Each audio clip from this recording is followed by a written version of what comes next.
नमस्कार दोस्तों, मैं उमाकांत लखेड़ा हूं और आज हम बात फिर दोबारा बिहार की करेंगे। और राहुल गांधी की जो यात्रा चल रही है, जो वोट चोरी के खिलाफ लोगों को जगाने के लिए, जिसको कहते हैं मतदान अधिकार यात्रा, वोटर अधिकार यात्रा, वो अपनी चरम पर है। बहुत सफल यात्रा है कही जाएगी। हाल के वर्षों में बिहार में सैलाब उमड़ रहा है। लाखों लोग रोज राहुल गांधी को देखने के लिए, मिलने के लिए रास्तों में इस यात्रा में आ रहे हैं। तो भारतीय जनता पार्टी को ये कैसे, जिसको कहते हैं कि कैसे गवारा होगा कि वो यात्रा सफल हो जाए। तो एक बात हुई, एक घटना हुई, कुछ ऐसे एलिमेंट थे, वो शायद कांग्रेस के एलिमेंट रहे होंगे। उन्होंने कोई मंच बनाया और वहां कुछ ऐसी ऐसी शब्दावली का इस्तेमाल किया जो गलत थे, जो अश्लील है, जो नहीं कहनी चाहिए। अगर वो घटना में सबसे बड़ी बात है कि राहुल गांधी ना तो घटना स्थल पर थे, ना उसमें घटना में उनकी संलिप्तता थी, ना घटना के लोगों को जानते हैं निजी तौर पर। तो उन लोगों ने कोई प्रोग्राम किया, कोई मंच सजाया अपना निजी तौर पर, और उस मंच पे ऐसा कांग्रेस पार्टी कह रही कि हमारा उस मंच से जो सजाया उससे कोई लेना देना नहीं। पार्टी के अगर कोई जुलूस निकलता है तो पार्टी में जगह जगह कार्यकर्ताओं में उत्साह होता है। हर गली गली में, मोहल्ले मोहल्ले में लोग इस तरह के मंच सजाते हैं। वहां कोई ऐसी शब्दावली का इस्तेमाल होता है जो गलत है। और प्रधानमंत्री जी की माता जी का नाम लेकर के अगर कुछ गाली गलौज की शब्दावली का इस्तेमाल हुआ तो और भी गलत है। तो ये इसकी तो निंदा की जानी चाहिए। सब लोग निंदा कर रहे हैं जो भी। लेकिन सवाल ये है कि क्या इस घटना को मैं आप एक झूठी एफआईआर करेंगे?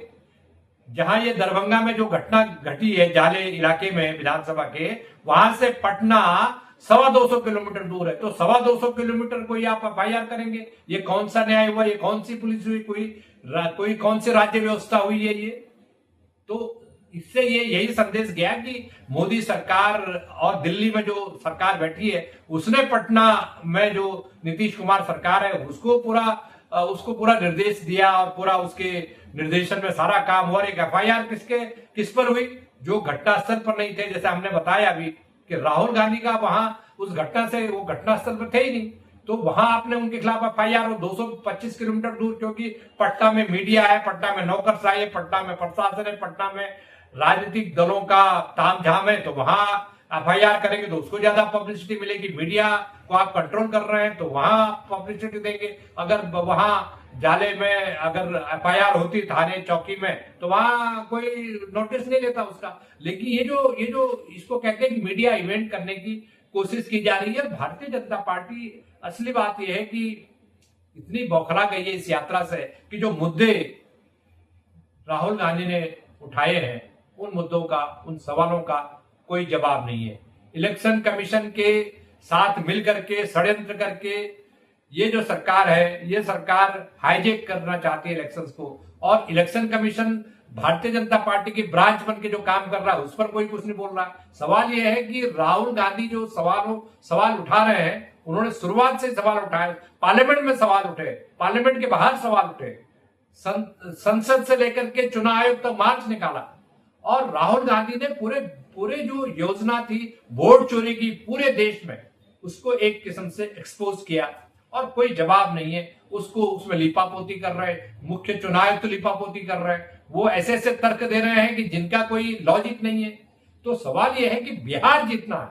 अब मोदी सरकार का जो एकमात्र लक्ष्य है, देखिए नीतीश कुमार जी उनका स्वास्थ्य बिल्कुल ठीक नहीं है। उनको पता नहीं लग रहा है कि वो क्या कर रहे हैं, क्या लिखना है, क्या बोलना है, क्या आदेश जारी करना है। तो सारा जो कंट्रोल है नीतीश कुमार के जो ऑफिस है उसको भारतीय जनता पार्टी कंट्रोल कर रही है, ऐसा इस आदेश से लगता है। क्योंकि जो नीतीश कुमार को जानते हैं वो उनका कहना है कि इस तरह का आदेश नीतीश कुमार नहीं कर सकते, झूठी एफआईआर नीतीश कुमार नहीं कर सकते। इस लेवल तक, इस निचले स्तर तक नीतीश कुमार नहीं जाएंगे। और आपको एक और बता दूं कि जो मोहम्मद नौशाद है, जिनके खिलाफ एफआईआर हुई है जाले विधानसभा में, जो दरभंगा का इलाका है, जिनको पकड़ा गया है कि साहब इन्होंने ये गाली गलौज में शामिल थे, वो चूंकि मुस्लिम है और वो दरभंगा का जो इलाका है वहां थोड़ा हिंदू मुस्लिम आबादी भी अच्छी खासी है।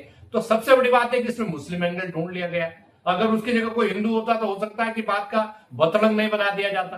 तो तो इसलिए इसको एक एक जिसको कहते हैं चुनावी तड़का है, तड़का लगाओ, उससे एक मैलेज लेने की कोशिश है कि कैसे ये जो राहुल गांधी की जो यात्रा हुई है, इस यात्रा को किस तरह से कम्युनल टर्न दिया जाए, जो भाजपा की आदत है और भारतीय जनता पार्टी पहले करती रही है। उसकी आदत है कि कोई शांतिपूर्ण ढंग से जुलूस निकाल रहा है, मोर्चा हो रहा है, जनसभाएं हो रही है, तो उसमें रोड़े अटकाने की कोशिश करना। पटना की सभा जो 31 तारीख को 1 तारीख को जो होनी थी, उसमें भी ये चाहते थे कांग्रेस वाली कोई सभा हो, लेकिन वहां पर कोई दूसरा मेला चल रहा है, तो इसलिए ठीक है, कांग्रेस पार्टी ने कोई वो नहीं किया कि साहब जबरदस्ती नहीं की कि हम तो करेंगे। उन्होंने कहा ठीक है, हम मार्च निकाल लेंगे अम्बेडकर मूर्ति तक, वहां से पटना से 2-3 किलोमीटर दूर है। तो एक किस्म से जो चीजें हो रही है, भारतीय जनता पार्टी की जो सबसे बड़ी समस्या है, इस यात्रा में जो जन सैलाब उमड़ रहा है, उससे भारतीय जनता पार्टी बड़े परेशान है, बड़ा दुखी है कि इसकी काट के लिए क्या करें, क्या रास्ता अपनाएं कि ताकि लोग ये डाइवर्ट, लोगों का ध्यान दूसरी तरफ मोड़ा जाए। तो अब क्योंकि बिहार में शांतिपूर्ण ढंग से यात्रा चल रही थी, इसमें कोई सांप्रदायिक, कम्युनल, हिंदू मुस्लिम कोई एंगल नहीं मिला, तो उन्होंने एंगल ढूंढ लिया। अभी कोई एक व्यक्ति है, वो चाहे किसी धर्म का, जाति का है, वो गलत बात कर रहा है, तो उसको आप सांप्रदायिक टर्न देने की कोशिश कर रहे हैं। ये भारतीय जनता पार्टी की आदत है, और ये भारतीय जनता पार्टी की जो पूरी पॉलिटिक्स है वो इसी पर टिकी रहती है कि कैसे इस छोटी छोटी बातों का किस तरह से। अब उनके सुना है कि जो ड्राइवर हैं, जिनके टक्कर लग करके कोई जो सिक्योरिटी पर्सन है उसको भी चोट लग गई, तो उस ड्राइवर पर भी एफआईआर हो गए। तो ये जो चीजें हो रही हैं, ये चीजें एक किस्म से बिहार के चुनाव को दूषित करने के लिए, चुनावी माहौल खराब करने के लिए, और किसी भी तरह चाहे झूठी एफआईआर करनी पड़े चुनाव जीतने के लिए, तो उसके लिए भी तैयार है।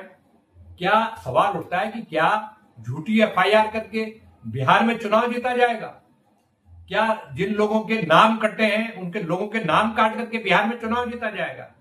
जो मर गए उनको लिस्ट में है, और जो जिंदा है उनको मृत घोषित कर दिया गया, क्या उससे चुनाव जीता जाएगा? और सबसे बड़ी बात यह है कि सारा जो मुद्दा है, सारा मुद्दा मोदी सरकार पूरा नैरेटिव, पूरा इलेक्शन का इस तरह से बदलना चाहती है कि कैसे किसी तरह कुछ बदल जाए, कुछ चीजें डाइवर्ट हो जाए और उसमें कोई रास्ता निकल जाए, ताकि ऐन मौके पर इस तरह के फसाद हो, जिससे एक जो मोदी सरकार से जो सवाल राहुल गांधी पूछ रहे हैं, उनका जवाब तो है नहीं, तो लोग जवाब जो है इस तरह के फसाद पैदा करके उसका जवाब दिया जाए। और सबसे बड़ी बात ये कि अखबारों की सुर्खियां बटोरी जाए। अब ये बताइए कि प्राइवेसी का मुद्दा, मोदी सरकार प्राइवेसी को बहुत बड़ी तवज्जो देती है।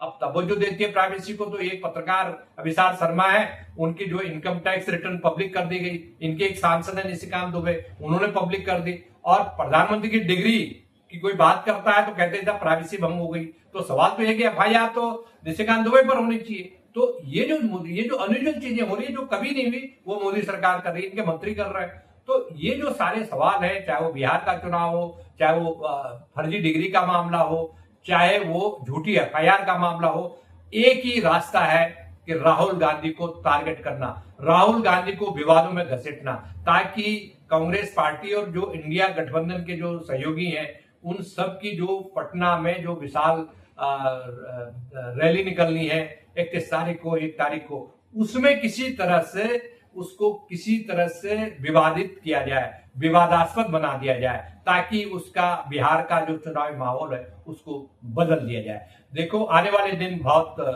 रोचक होंगे मित्रों, और हम देखेंगे जो भी वहां के हालात होंगे, वहां के हालात पर हम जरूर नजर रखे हुए हैं, और जो घटनाक्रम बिहार में होंगे उनसे आपको हम समय समय पर अवगत कराते रहेंगे।